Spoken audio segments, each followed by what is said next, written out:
работни места. Се работи за компанија што е специјализирана за производство на метални производи и за јакнати метални конструкции, како и на материјали за заварување. Незините производи се наменети за енергетскиот сектор и за делот на градежни машини. Министерот за странски инвестиции Џери Наумов за телевизија Нова изјави дека реализацијата на оваа инвестиција е во напредна фаза.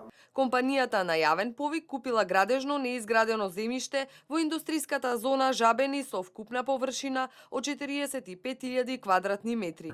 Веќе се во тек подготовките за едукација на првите машински и електроинженери, кои ќе бидат пратени на 3-месечна обука во фабриката на компанијата во Атина, пошто ќе почне циклусот вработување.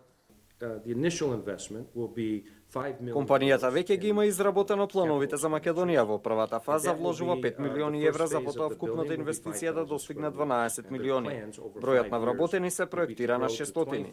Во почетокот ќе се стартува со производствен капацитет на површина од 5000 квадратни метри, а потоа се планира проширување до 23.700 квадратни метри. Првата фаза ќе опфати 150 вработени во производството, а уште 30 ќе бидат вклучени во делот на дистрибуција, одржување шпедиција, се до финалната бројка од 600 вработени. 40% од вкупното производство на грчката компанија завршува на странските пазари.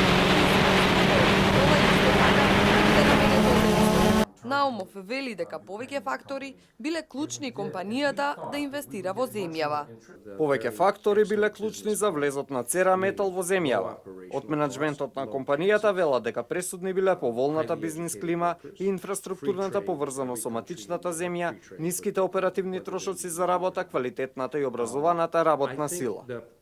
За 3 дена 3 нови странски инвестиции влегоа во нашата земја. Германската СТС Текстайл го потпиша договорот за проектот во Велес. Костал и официјално го почна производствениот процес во Охрид.